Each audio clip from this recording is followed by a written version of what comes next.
Sorry, my mic ready. Hello, everybody. How's it going? Literally didn't even have my mic ready. I was just kind of in my own world.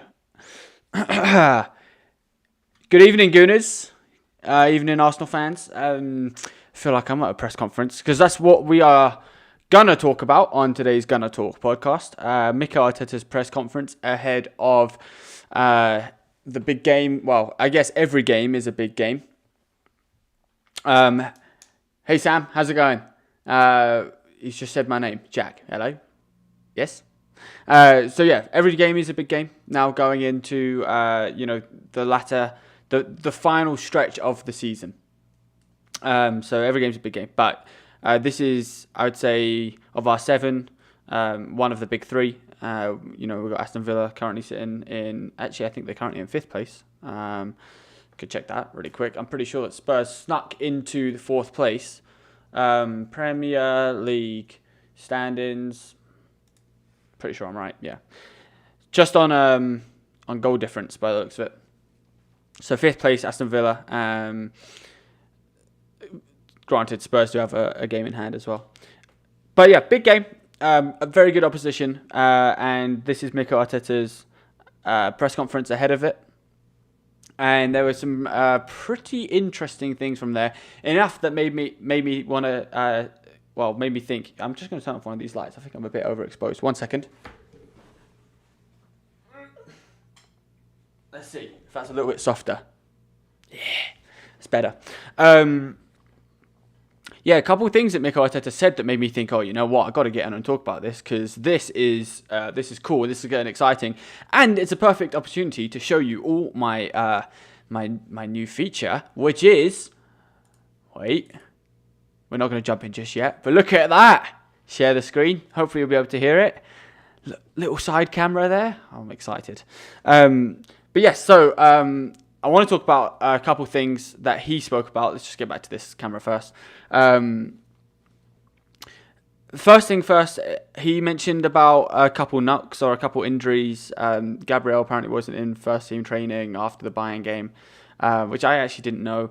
So that was news to me. But Mikel Arteta did not seem at all worried about it because that would be a huge blow. It'd be Kivior coming in if we were to... that's an interesting thought. What would actually happen if we were to lose Saliba or Gabriel to injury for the remainder of the season? My guess would be Kivior coming in and Ben White maybe playing centre-back or... that's probably what would happen. Either way, he didn't seem too worried about it. So I'm not either. Gabriel should be available for the weekend. The reporters were asking about Bayern Munich for reaction from the Bayern Munich game, and Mikel Arteta is such a boss, and he's just like, done.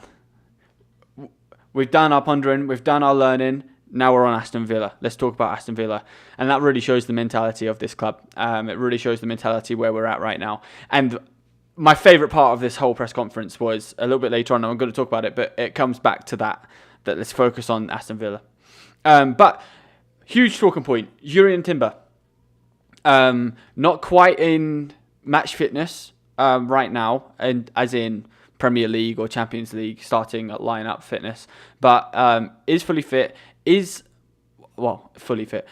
fit enough to be training with the first team, and is going to be starting to do some behind closed doors practice games, and Mikel Arteta said he wants Jurrien to play with the under-23s before he implements him back into the squad. Let's pick up actually right here. Let's hear what Mikel Arteta has to say about Jurrien Timber, and then let's talk about it because it's pretty cool. What's the latest on Jurrien Timber? When is he going to be ready to be in the matchday squad, do you think? He's got a few steps to make. He needs to play a game at least with the under-23s. He's going to have an in-house game soon as well. He's done everything in training. Now he's getting that match fitness and having people around and start competing in a football match, which is different to training. What will he bring to this team when he's back? Hopefully a lot for everything that we see in training and the time that he was fit. I think he's going to have a big impact in the team. Arsenal. Love that. He's going to have a big impact on the team. That's what I want to talk about because as soon as Jurrien Timber is back, there is no doubt in my mind that he will be a starter.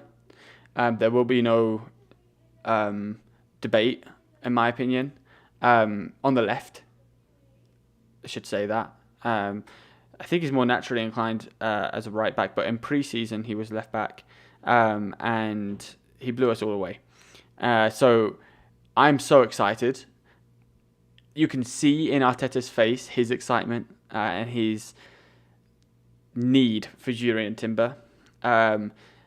He says everything that we see in training shows me that he's still performing at this high level and at these impressive levels, and everything that we saw in pre-season just reminding us of that amazing game against Man City. And well, unfortunately he got injured before that. I mean, he was the next thing, man. I was so excited about Jurriën Timber, so I cannot wait to get the boy back on the pitch.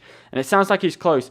I would love to see him start for Arsenal or even feature, substitute on by the end of the season. I think it's likely that we will get that. I'd love to know what you guys think as to whether we're going to see JT in an Arsenal top by the end of the season. But I just love what Arteta said. Big impact he will have on the team. He looked excited, and as am I. Moving on, the next thing that he said, which was honestly probably my favourite part of this. Let's go back to the screen and let's have a little look at it. I've got some timestamps, so it should be nice and smooth. Listen to this. Excited for you and the players, regardless of this football cliche of just looking one game at a time. It's impossible now, isn't it, to just look at one game. You must be looking at the whole season, at what's left and what is there to achieve. It's the only thing possible to look at one day and one game. It's the only thing that is possible, because it's the only thing that maintains you focused and determined in the task that you have to do on the day, which is the only thing that you can control.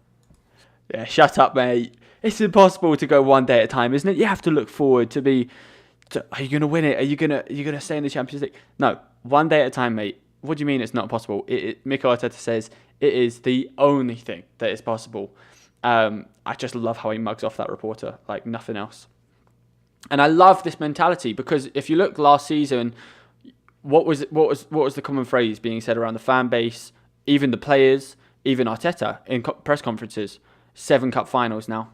That's what they said. It's 7 cup finals. We're not hearing that this season. We're hearing one game at a time.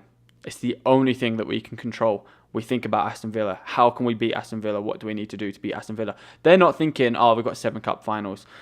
I'm sure naturally in the back of their head they know that they need to win at 7 out of 7. But Mikel Arteta has it absolutely drilled into them that they are focusing on Aston Villa and nothing else. And then in the 3 days or 4 days that we have, it's 3 days that we have after Villa, then we focus on Bayern, right?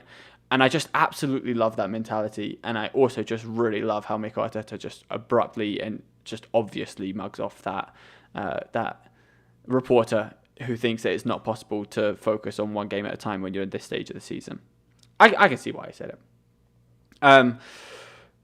Mikel Arteta, I'm not talking about the whole press conference, just my favourite kind of takeaways. He then goes on to speak about the big Kai Havertz, the BFG regen, shall we call him. The reporter asks about him filling in the number 9 and if, that's now the plan going on, and this is what Arteta says. And where I could see him play and impact the team. With him, I told him what the idea was and where I could see him play and impact the team. He fully agreed with that. He's very comfortable to change positions. He's done it with us. He's done it with Chelsea in the past, with the national team, and he's got his capacity to adapt. And if he's feeling good, sometimes it's about who he's surrounded by and what we ask him to do more than the position. Do you think? Yeah, we'll leave it there. I absolutely love this. I mean, just talk about the versatility and the dynamic range that you get with a player like Kai Havertz when he's playing well. He does bring something completely new to the team and completely needed. He's not an out-and-out number 9 at banging in goals left, right and centre. He does so much more than that. And I do like it. My question that I want to pose to you and want you to think about, and that I've been thinking about, is does having Kai Havertz mitigate or remove the need to invest heavily in the summer for a traditional number 9, a goal scorer? What do you think? I'd love to get some thoughts on that. while I hopefully get some thoughts on that in the chat, I will tell you, I think it doesn't. I think depth is the name of the game. I love Kai Havertz, but I think the fact that Mikel Arteta is talking about his dynamic range and his versatility kind of shows you that Arteta isn't absolutely sold or 100% that Kai Havertz is going to play that number 9 up top indefinitely from now on. Like he's it. I don't think that's true at all. I do think that this is the position we've seen Kai Havertz perform the best in an Arsenal shirt. But I think that Mikel Arteta wants to continue to explore. And I hope they do. There's lots of talk about Ollie Watkins, of course, at Villa. He would be my number 1 choice. What an unbelievable season he's having. If Villa get that 4th place spot, Ollie Watkins take a bow, son, because he almost had pretty much single-handedly taken them there. They're a great squad, don't get me wrong, but having a striker like Ollie Watkins is something else. Or Ivan Toney, who I personally got excited about that prospect, but I personally feel like he is a character that could damage the dressing room, or let's say it better, maybe he's just a character that doesn't suit Arteta's character. For that reason alone, I would say no to Ivan Toney. Let's hear what Sam says about this question. Does having Kai Havertz at number 9 remove the need to invest heavily in the summer? It would be great to get an out-and-out number 9, but I don't think the quality is out there at a good price. It would have to be an impressive player to push Havertz out. I think it's true. And when I think about Ollie Watkins, I mean, first of all, if he gets to Champions League football with Villa, would he want to stay there? Would he even want to leave? I don't have any other names in my head, so I can see what you're saying about that. Like, is the quality out there for a decent price?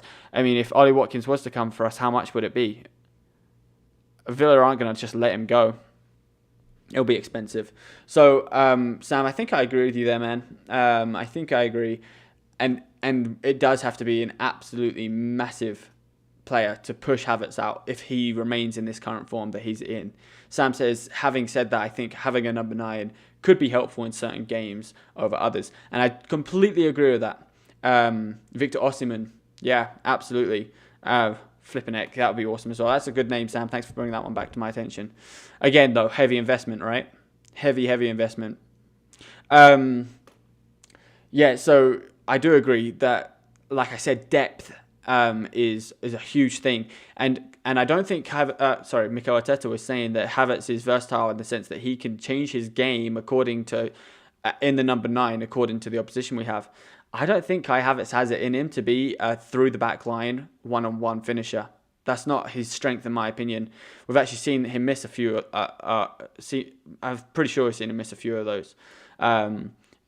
He's not naturally inclined to do that, and I think there are some oppositions where that is vital. Actually, in games where people don't perform a low block against us and sit back, when they're playing maybe more free flowing, a little bit higher up the pitch, having that in behind striker would be huge, and I don't think Kai Havertz is that at all. So I'm all for investment. I'm not saying I want to see Kai Havertz replaced by any means. Long may his form continue, but it'll be interesting to see where it goes. Just to close out the show, because I do have to go, always have to go, 15-20 minutes is about where I want to stay. But yeah, I want to speak about the automated offside. So massive news in the last day or two. The majority of Premier League managers have unanimously, obviously, voted that that automated offside will be implemented into the Premier League. And that is huge news. This is brought in with the hope that it will speed up. Oh, I've got a question for Sam, but I'm going to finish my thought. The hope is that it will speed up the decision making that it takes on field. We see a lot of play continue to play out even when the linesman knows absolutely it's offside, just to be sure in case something happens and they can check if there is a mistake. Having this automated offside will remove a lot of that and should make decisions quicker and more accurate. Because I have noticed as well in games that if the linesman waves offside and he's wrong, and he hasn't waited, then like it does stop and it's just wrong. So having the semi-automated could be really good. I'll be interested to see how it's implemented and how it looks, how it plays out in the next season. Sam Spores asks, Are Palace strong enough to dent Liverpool? That is a huge question. Because they are away from home, Palace are playing at Anfield. I would strongly doubt it. That being said, I would have doubted Atlanta scoring 3 past Liverpool yesterday. Unbelievable scenes. I wonder if that knocks their confidence, or if that just Liverpool's confidence, or if that just motivates them more. Crystal Palace are a good side. They're not an easy side. They're not an easy side at all to play. They are fast and they're aggressive. They have it in them. They do have it in them to do something against Liverpool. I'm not holding my breath. We'll say that much. Thanks very much for joining, everybody. I'm going to end it right there. Thanks again for joining this Gunner Talk podcast episode about Mikel Arteta's press conference and the upcoming game. I'll be back tomorrow to react a little bit to some of the fixtures. Of course, we've got... Let's have a look, actually. Oh, let's use my feature one more time, shall we? Premier League, here we go. Let's look at my screen. Premier League. Let's see what's going on. Matches. Newcastle versus Tottenham tomorrow at 5:30 a.m. And then, of course, City and Liverpool playing before we do. We're the final game in the out of the title contenders. So, City at Luton Town. Luton Town at City. I expect nothing but 3 points for City there. And Liverpool, Crystal Palace, Sunday morning for me. Sunday afternoon for you guys back home in England. I hope you like my new feature. Look at this. Screen share. You can see what I'm seeing. I worked it all out, so I'm happy. All right, guys. Thanks very much for joining once again. This has been the Gunner Talk podcast. I will speak to you all tomorrow. Thanks very much.